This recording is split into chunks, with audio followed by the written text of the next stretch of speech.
తండ్రి కొడుకులు ఇద్దరు అక్కడికి పోవటం మనం గమనించాం. అంటే వీళ్ళు ఈ యొక్క దావోస్కి వెళ్ళి పెట్టుబడులు తేలేకపోవడానికి కారణం ఏంటంటే ఈరోజు అందరి మధ్యలో ఒకటే, ఈ లోకేష్ రెడ్ బుక్ పాలనే దీనికి కారణమని.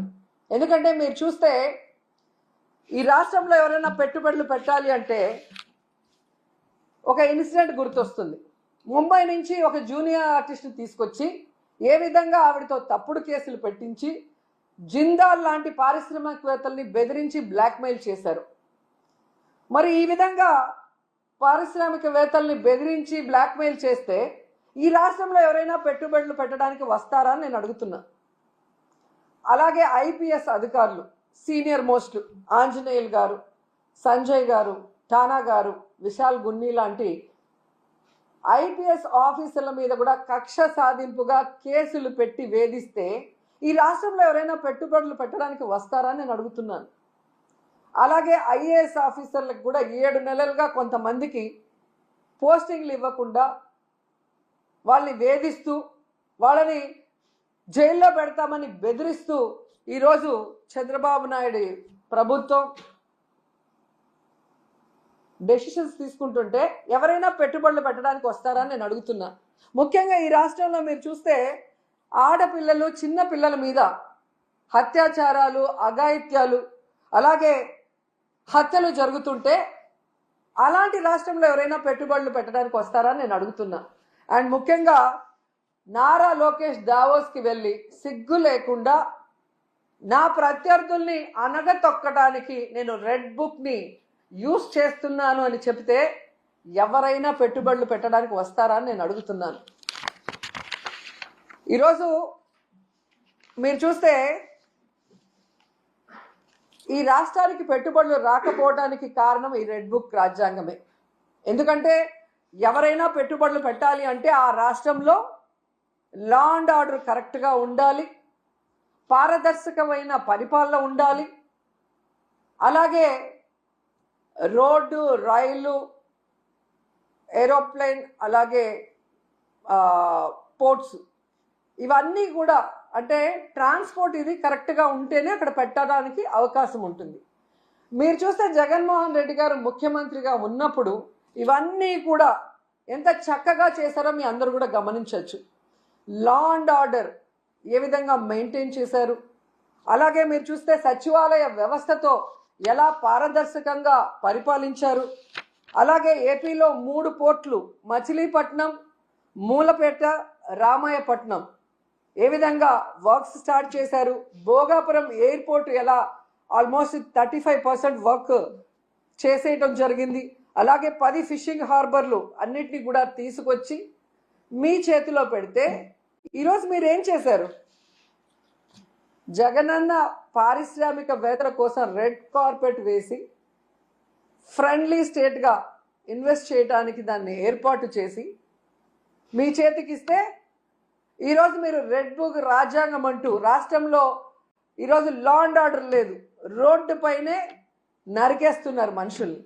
అలాగే ఎవరు నోరు తెరిచినా వాళ్ళ మీద కక్ష సాధింపుగా తప్పుడు కేసులు, ఒకటి రేప్ కేసు, లేదా అటెంప్ట్ మర్డర్ కేసు, లేదా ఎస్సీ ఎస్టీ కేసులు పెట్టి చట్టాన్ని కూడా తమ చుట్టాలుగా వాడుకోవాలన్న ప్రయత్నం చేస్తున్నది నిజం కాదని నేను అడుగుతున్నాను.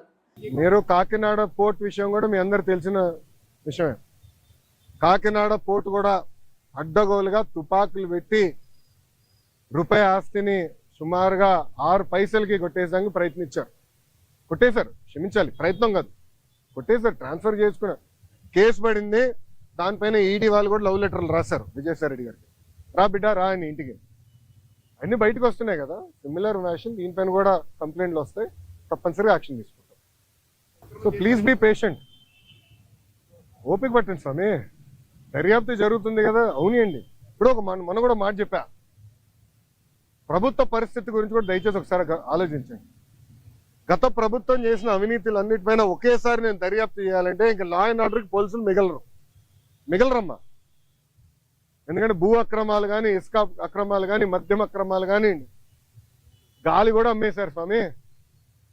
ఇంకా లా అండ్ ఆర్డర్ పోలీసు ఉండేదాకా ఉండదు. ఎందుకంటే ఒక్కొక్క ఇన్వెస్టిగేషన్ చాలా డీప్కి వెళ్ళాలి, పకడ్బందీగా చేయాలి. ఇప్పుడు లిక్కర్ ఉంది, చాలా పకడ్బందీగా చేస్తున్నారు. ఎవరెవరికి ఎప్పుడెప్పుడు ఎంత డబ్బులు ఎవరి చేతుల నుంచి మారినాయి మొత్తం వివరాలన్నీ సేకరించాం.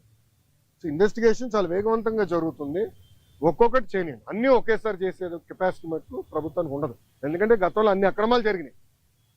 నేను కూడా దీనిపైన చాలా స్పష్టంగా అరే కోడిగుడ్డుని నేను సూటిగా ప్రశ్నిస్తున్నా. మీరు మంత్రిగా ఉన్నప్పుడు మీరు ఏం తీసుకొచ్చారు ఆంధ్రాకి? ఏం తీసుకొచ్చారు చెప్పండి. ఇప్పుడు మేము నాకు ఇప్పుడే థ్యాంక్ యూ అన్న.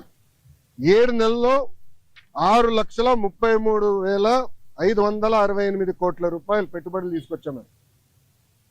4,10,125 మందికి ఉద్యోగాలు కల్పించే పరిశ్రమలు ఆంధ్ర రాష్ట్రానికి ఎన్డీఏ ప్రభుత్వం తీసుకొచ్చింది.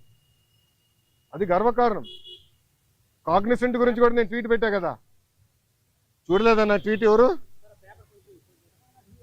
మీకు ఇచ్చిందే, మొన్న ఇచ్చిందే. సాక్షి ఉన్నాడు ఇక్కడ, సాక్షి రాలేదా? ఆయనే రిపోర్టరా? కేసు రాలేదా? సాక్షి ఎవరు లేడా? అరే ఆయనకి ఇద్దాం అనుకున్నానే కాగితం. ఇదన్నా చూడరా భయ్, కళ్ళు తెరువు అని అనుకున్నా. ఇప్పుడు మీరు చూడండి, బాబు గారి డావోస్కి దాదాపు 1997 నుంచి వెళ్తున్నారమ్మా. డావోస్కి వెళ్ళినప్పుడు ఎప్పుడు ఒప్పందాలు చేసుకోం. డావోస్ చర్చిస్తాం, ఇంట్రెస్ట్ ఎవరికి ఎలా ఉందో డిస్కస్ చేసి మళ్ళీ తిరిగి వచ్చిన తర్వాత ఒప్పందాలు చేసుకుంటాం. ఇప్పుడు దీంట్లో మీరు చూస్తే విచిత్రం, ఆసిల్లర్ మిత్తల్ది దీంట్లో ఒప్పందం లేదు. పైన అసలు ఆసిల్లర్ మిత్తల్ది 1,35,000 కోట్ల రూపాయలు పెట్టుబడి అనేది ఉంది. కానీ ఆసిల్లర్ మిత్తల్ది ఒప్పందం లేదు, ఎంఓయూ లేదు. మాకు ఎంఓయూ లేదు ఆసిల్లర్ మిత్తల్తో, మాకు ఎలాంటి ఎంఓయూ లేదు. ఎందుకంటే వాళ్ళు అన్నారు ఎంఓయూ ఎందుకు సార్, డైరెక్ట్ వర్క్కి వెళ్దాం అన్నారు. వాడు మమ్మల్ని తప్పబడతారా? ఇప్పుడు వాళ్ళకి మన మెటీరియల్ టైప్ చేసాం ఎన్ఎండిసి నుంచి, ఎన్వైరన్మెంటల్ క్లియరెన్సెస్ మేము కోఆర్డినేట్ చేస్తాం. వాళ్ళు భూమి ఎత్తికి కూడా భూమి కేటాయింపులు కూడా పూర్తి చేస్తాం. 6-7 నెలల్లో పనులు ప్రారంభించాల లక్ష్యంతో మేము పనిచేస్తున్నాం. ఎన్నికలకు వెళ్ళే లోపల ఫస్ట్ ప్రొడక్షన్ అవ్వాలనేది మేము చేస్తున్నాం. అది కూడా మమ్మల్ని తప్పబడతారా? ఏం సంతకం పెట్టాడు స్వామి మంత్రిగా? మళ్ళీ కంపెనీలు ఎందుకు రాలేదని అడుగుతున్నాను నేను. ఎందుకు మీరు శంకుస్థాపన చేయలే? ఇది ఎట్టుందంటే కియా మోటార్స్ ఎవరు తీసుకొచ్చారు మీ అందరు బాగా తెలుసు. ఆనాడు కియా మోటార్స్ తీసుకొచ్చి చంద్రబాబు నాయుడు గారు అహర్నిశలు కష్టపడ్డారు. 16 నెలల్లో ప్రొడక్షన్ తీసుకొచ్చారు. వైకాపా ప్రభుత్వం అధికారంలోకి వచ్చిన తర్వాత ఒక ఈమెయిల్ సృష్టించి, గతంలో రాజశేఖర రెడ్డి గారు ఈమెయిల్ పెట్టారు, ఆ ఈమెయిల్ వల్ల కియా మోటార్స్ వచ్చిందండి. ఇంకేం చెప్పాలి స్వామి? టీసీఎస్ కూడా క్రెడిట్ తీసుకున్నారు, మీరు చూసారో లేదో? టీసీఎస్ కూడా క్రెడిట్ తీసుకోవడానికి ప్రయత్నించారు.